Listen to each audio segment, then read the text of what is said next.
시편 15편 1절부터 5절까지 다 찾으신 줄 알고 우리 교독을 하겠습니다. 시편 15편 1절부터 끝절까지 제가 먼저 1절을 봅니다.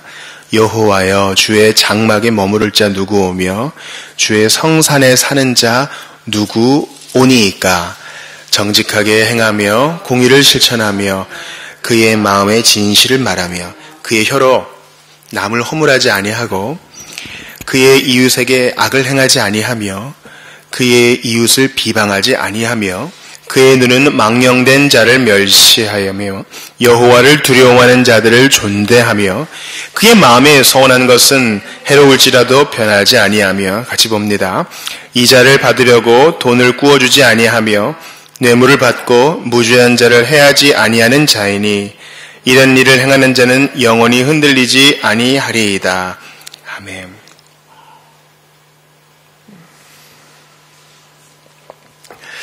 우리 지난 시간에는요, 웨스트민스터 신앙고백서 21항을 봤죠. 21항은 이제 안식일, 주의 날을 지키는 것에 대해서 봤습니다. 몇 가지를 좀 정리한다면요, 안식일은 구약시대까지 일주일의 마지막 날로 지켰지만 신약시대의 성도들은 주의 부활과 신약성경의 가르침에 근거하여서 주의 첫날을 지킨다고 했지요. 그날을 언제 지키느냐보다 더 중요한 사실은 그 날을 묶여있는 개념이 아니라 신자를 위한 날이니 자유롭게, 참으로 자유롭게 주님을 예배하고 엄숙하게 경외하며 자비로운 사역을 하는 날로 정해야 하는 것입니다. 지난 시간에 시간 관계상 말씀드리지 못한 게 있는데, 원래 박윤선 목사님이 고려, 고신 측에서 이제 회개운동을 하셨어요. 그래서 한국교회를 얘기할 때 박윤선 목사님을 얘기하지 않을 수가 없어요. 부산에서 이렇게 어려운 시기를 이렇게 이끌어 왔는데 선교사를 이제 주일에 환송해야 될 때가 된 겁니다. 그래서 주일에 이제 급히 배에 인도해야 되는데 택시를 탔어요. 근데 그만 시간 계산을 좀 잘못하셨는지 11시를 이제 배에서 맞게 돼서 배에서 예배를 드렸다는 거예요. 그것이 이제 박윤선 목사님이 고신 측에서 축출당하게 된 배경이 됩니다. 그러니까 그 어른들은 박 목사 지금 너무 사람들에게 사랑을 받으니까 이번에 한번 잘못했습니다. 한번 하시오. 근데 이 양심에 근거해서 주일에 그거 한 것, 우리가 돌아오는 주일에 배울 거거든요. 예수님이 이게 미리삭을 비벼 드신 것과 다를 바 없는데 그건 사과할 일이 아닙니다. 율법의 적용이 잘못된 것입니다.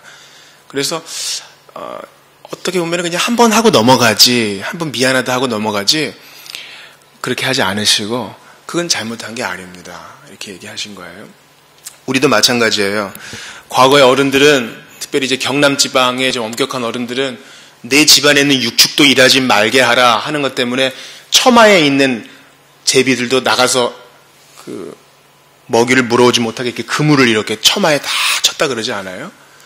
그거는 이제 성경의 문자적인 적용이 너무 집착한 것이죠. 반면에 과거의 어른들은요, 가급적이면 주일에 돈을 안 쓰고 매전매식 안 하고 전날 필요한 것을 다 준비하는 좋은 모습을 보였습니다. 전날 목욕하고 또 전날 연보를 준비하고.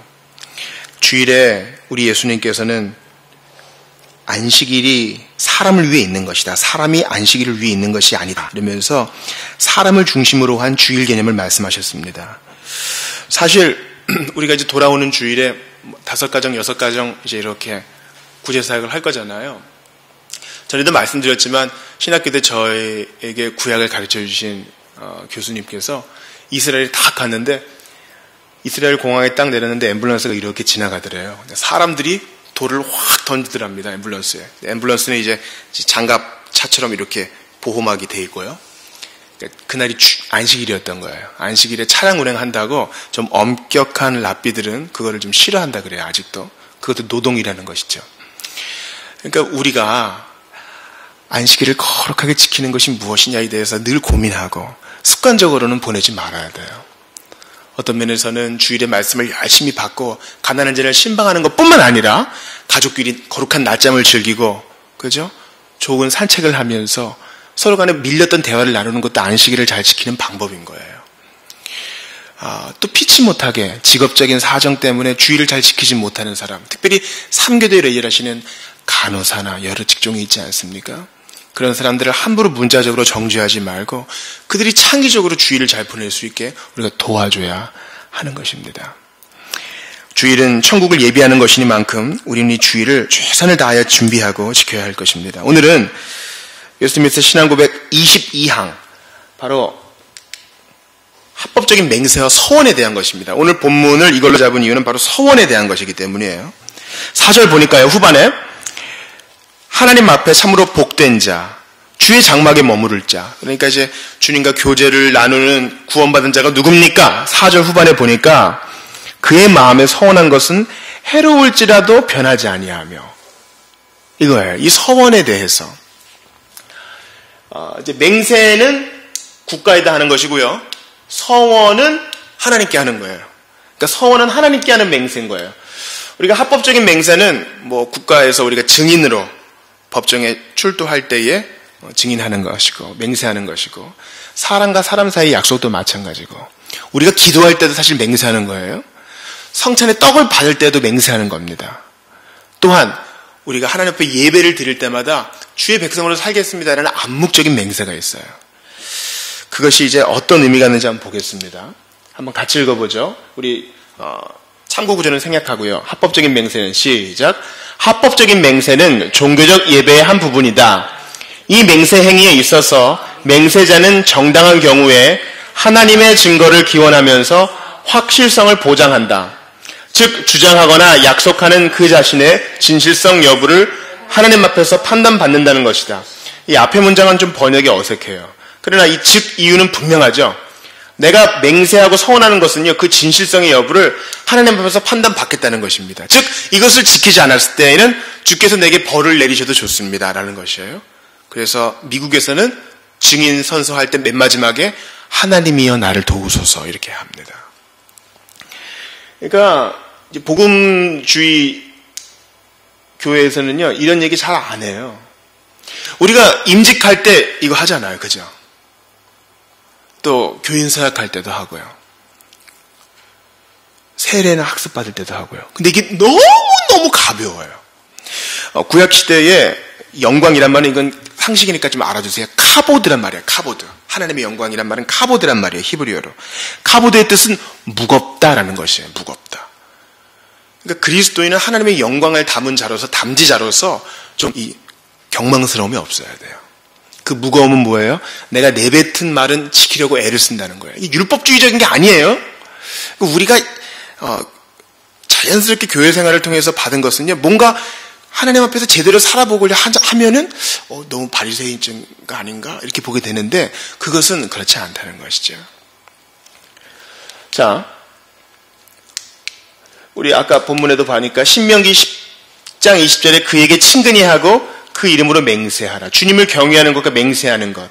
그러니까 예배와 맹세는 한데 묶여 있어요. 이 항을 보니까 사람들은 하나님의 이름으로만 맹세할 수 있다. 이게 중요한 거예요. 하나님의 이름으로만. 우리 이제 아이들이 농담으로 엄마의 이름으로 맹세도 하잖아요. 그런데 엄마의 이름, 조상님의 이름은 아무런 효력이 없어요. 왜냐면 그 사람이 약속의 현장에 있을 수도 없을 뿐더러 우리의 진실한 마음을 꿰뚫어 보지도 못하기 때문에. 따라서 그 이름은 거룩한 경외와 경건한 마음으로 사용되어야 한다. 그죠? 10계명의 3계명에 연결되는 거예요. 그러므로 그 영광스럽고 두려운 이름을 허망하게 또 혹은 경솔하게 사용하면서 맹세함도 죄악이고, 어떤 다른 것을 들어서 맹세하는 것도 죄악이다. 그런 죄되는 행동은 두려움으로 기피해야 한다. 그러니까 뭐 마리아를 두고 맹세하는 거, 위대한 성인을 두고 맹세하는 것도 옳지 않다는 것이죠. 그래서 총대들은 여기서 뭘 얘기한 거예요? 맹세는 3계명과 그리고 2계명과 전체적으로 1계명과 연결된다는 사실이에요. 그러니까 맹세를 할 때는, 결론이에요, 맹세와 서원할 때는 아주 신중하게 그리고 자원해서 해야 된다는 게 제일 중요하고, 두 번째, 그 맹세와 서원이 우리의 경건에 합당하게 이롭지 않으면 그것은 폐기될 수 있다는 거예요. 이게 중요해요. 하나님 제게 아들을 주시면 이 아들을 꼭 선교사로 보내겠나이다. 아니, 아들이 선교사 은사가 있어야 가지요. 그러니까 서원은 내가 하는 거지 딴 사람 하는 거 아니에요. 옛날에 그런 사람이 있었대요.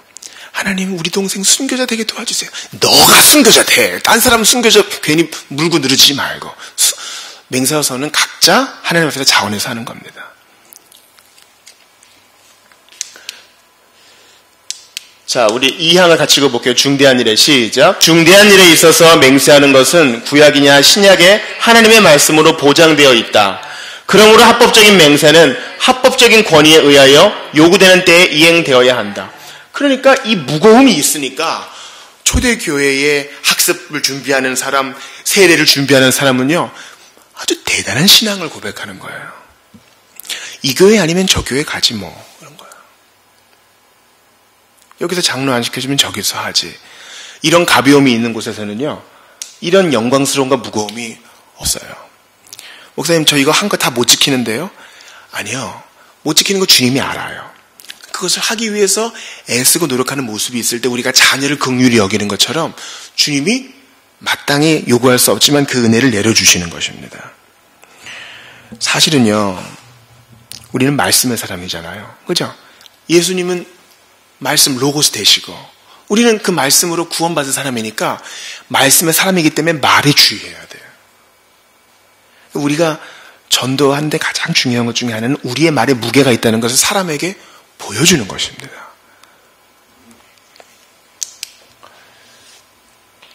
자, 여기서도 진리의 하나님으로 맹세하리니 이사야 말씀 나와 있지요. 누구든지 맹세하는 자는 마땅히 다음과 같은 것들을 명심해야 된다. 맹세는 중대하고 엄숙한 행동이라는 거. 항상 조심해야 된다는 것이죠. 자기가 진리라고 확신하게 된 것 이외에 그 무엇이든지 맹세로 장담하지 말 것. 자기가 진리라고. 그러니까 남이 떠미는 거. 아나니아와 삽비라처럼 누가 하니까 나도 하는 게 아니에요. 자, 오늘 이 밤에 은혜 받기를 원하는 사람은 다 일어나십시오. 오늘 이 밤에 예수님 다시 한번 내가 붙들기 원하는 사람은, 오늘은 그런 마음은 사실 안 들거든요. 근데 내 옆에 철수도 일어나고 내 왼쪽에 영희도 일어나요. 이거 내가 일어나야 될 것 같은 분위기인 거예요. 그건 옳지 않아요. 제가 대학교 1학년 때 몽산포에서 여름 수련회가 있었어요. 그때 김중호 목사님 살아계실 때예요. 여러분, 통일이 되면 북한에 가실 분들은 다 일어나서요. 그분이 대단한 분이에요. 그 할아버지 목사님이 선교를 동원하는데 안 일어날 사람이 없어요. 근데 제가 좀 그래도 이게 약속인데 제대로 해야 될 텐데 두려움인 거예요.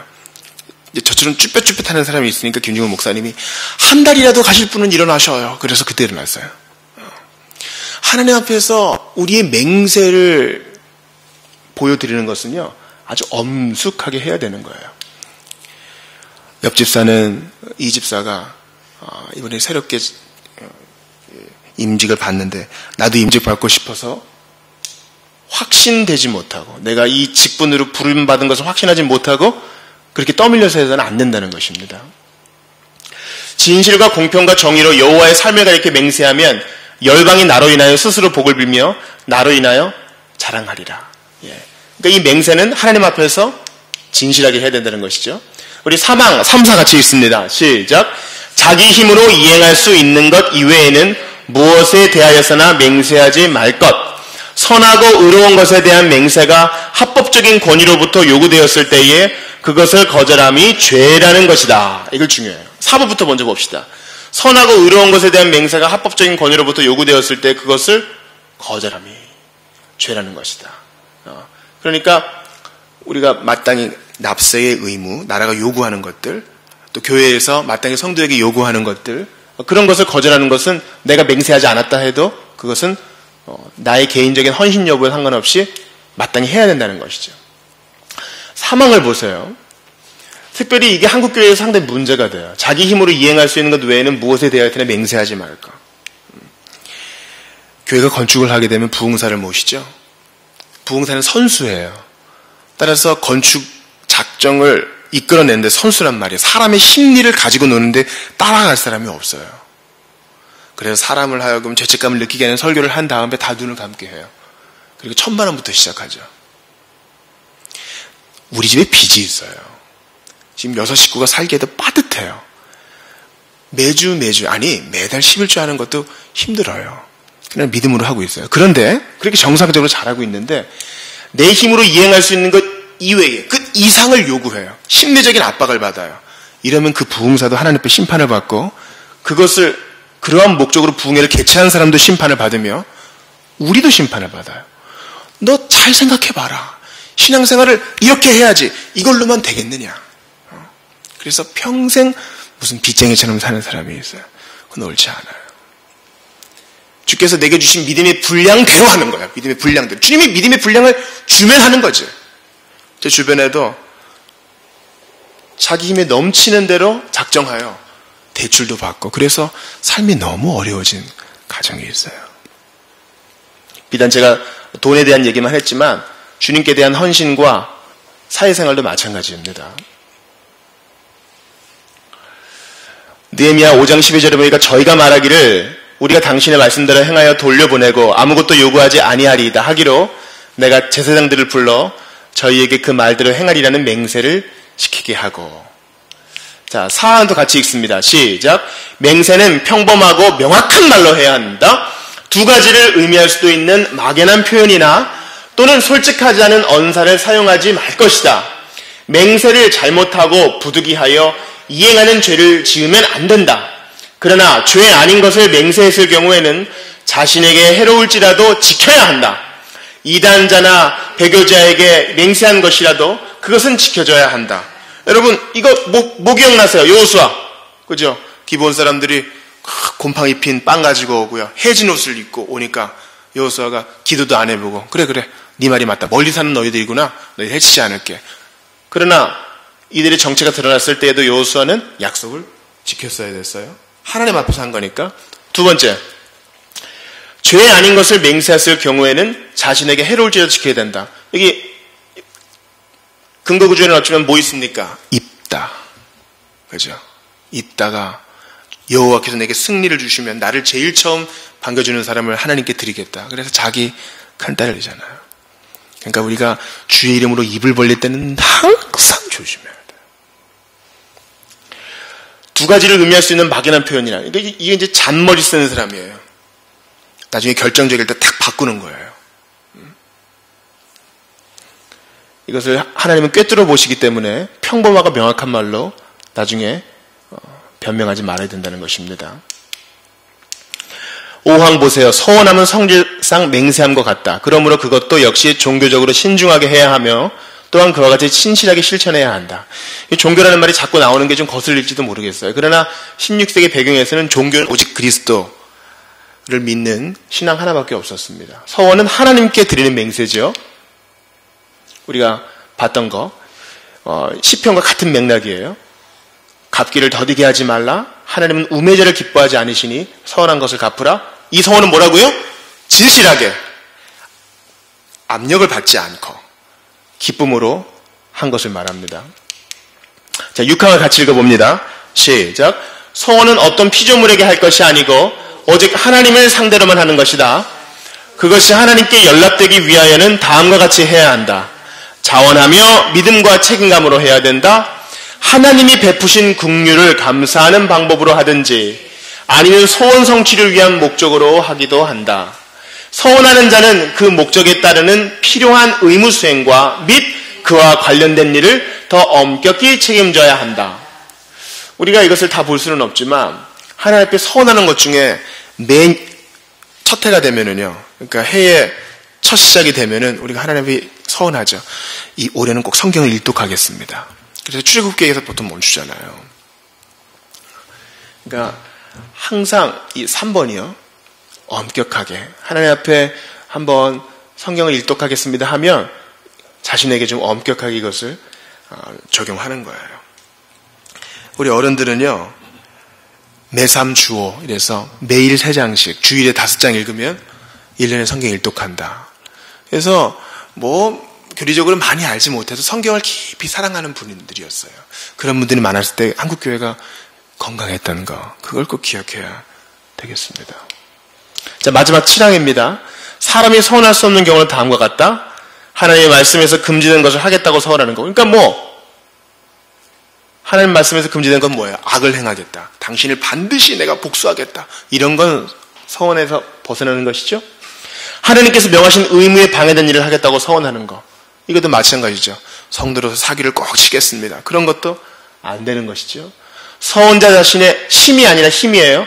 이거 기독교 대한 여성 절제에서 만든 건데 제가 이거 못 고쳤습니다.